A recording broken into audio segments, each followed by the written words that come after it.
مساء الفل ومساء الورد ومساء الجمال على احلى واجمل متابعين في الدنيا. تعالوا عملت لكم النهارده جو بقى ساقعه كده وعايز حاجه ايه تدفينا وحاجه ايه برضو في نفس الوقت تطري على قلبنا. قلت هنعمل الرز ابو لبن ده، كان جالي اوردر قلت بقى نزود طبقين كده للعيال كمان. لو انت بتخرجي قرادر من بيتك او بتخرجي او بتعملي اي مشروع من بيتك جربي الطريقه دي، والشكل والجمال ده بصوا حاجه كده جميله قوي قوي قوي. بس طبعا مش هنيجي جنب ده لان ده ايه، احنا رايحين نوصله للناس. فتعالوا هناخد من الطبق اللي احنا عملناه لينا ده. بصوا الجمال، حاجه كده جميله حلوه قوي. بصوا شايفين، انا بقى بحب الرز يبقى ايه، طعمه خطير خطير خطير. يلا بينا نخش على الطريقه، بس لايك وشير وسبسكرايب للقناه وتفعيل زر الجرس عشان يوصل لك كل جديد. يلا بينا، بحبكم في الليل. يلا بينا نخش على الطريقه بتاعتي. اول حاجه حطيت حله على النار وحطيت معاها كوبايتين من الرز المصري العادي، وبعدين حطيت عليهم لتر ونص من الميه. كل ما سوينا الرز قبل اللبن ما يتحط عليه كل ما كانت النتيجه كانت ممتازه، وكان بيدينا طعم كده وتحسوا ان حبايه الرز شاربه كده من اللبن ومستويه بقنا، مش حاجه بتندغ جامد واحنا بناكلها. بعد كده هغطي عليهم وهسيبهم كده لحد ما يستووا، ولازم كميه الميه تكون زياده شويه عن الرز، ما يكونش الرز بتاعنا ختم بمعنى اصح في الحله. في الوقت ده يكون الرز بقى كده فتح منك علشان يقدر يستقبل اللبن ويشرب كل كمية اللبن اللي انتي هتحطيها. طبعا خلاص كده يكون الرز بتاعنا استوى. تعالوا يلا بينا هننزل بحوالي 2 لتر من اللبن. ما فيش اي مشكلة يكون مغلي يكون ساقع، تكوني جايباه من التلاجة، ما فيش اي مشكلة.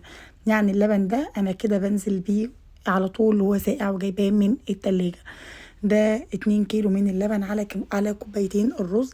كوباية الرز العادية بتاعة الشاي أو مج الرز طبعا هيعمل معاكي كمية كبيرة جدا جدا. لو انتي بتخرجي أي شغل من بيتك أو بتبيعي أي حلويات، اعتمدي الوصفة دي هتبقى جميلة جدا، وصفة كريمية وحلوة قوي قوي قوي. بصوا الرزاية تعتبر كده زادت معاكي وبقت زي الفل.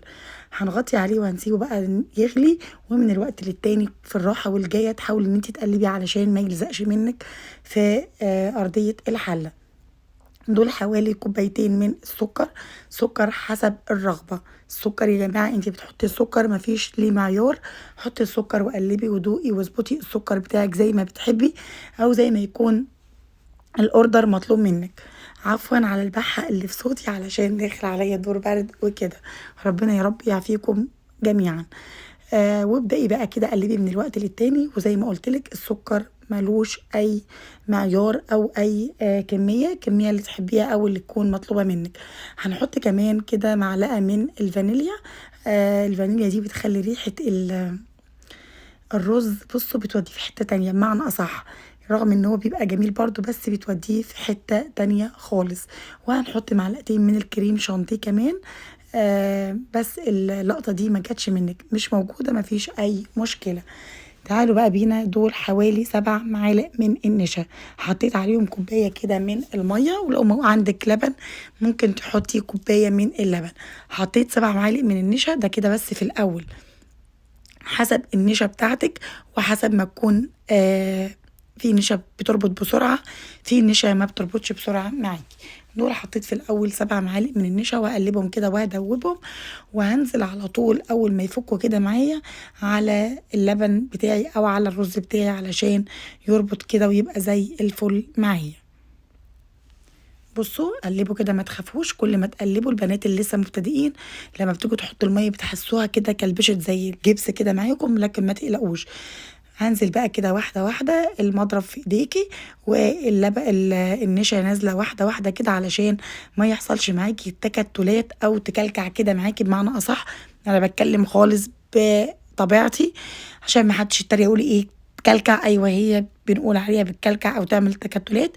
قلبي كويس قوي قوي، ولو احتاجت نشا منك تاني حطي، احتاجت مني 3 معالق كمان حطيتهم بصراحه.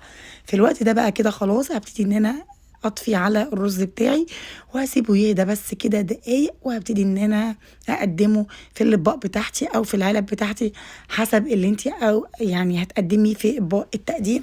ولو بتبيعي في العلب بتاعتك او في الاطباق فويل عادي خالص مفيش اي مشكله. بصوا بقى الناس اللي بتحب تكون بتصب او بتقدم الحاجة على نظافة، انا بجيب اي حاجة ازازة عندي او اي مج ايا كان واشيل كده واعبي واسيب الصواني، اجيب الاطباق بتاعتي ارصها على الصواني وابدا كده ان انا اصب بنظافة احسن من بدل ما اشيل على ايديا ويلسعني او يحرقني كده. ده افضل طريقة انتي ممكن تقدمي بيها الرز ابو لبن او تفرغيه بمعنى اصح. بصوا الجمال حلو قوي قوي. لو انتي وصلت معايا لحد هنا علقي في الكومنتات وصلي على الرسول عليه افضل الصلاة والسلام.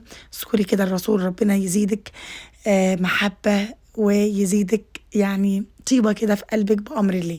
كده خلاص كمية الرز بتاعتي عملتها، عملت حوالي أكتر من 20 طبق. الكمية دي والكمية حلوة جدا جدا.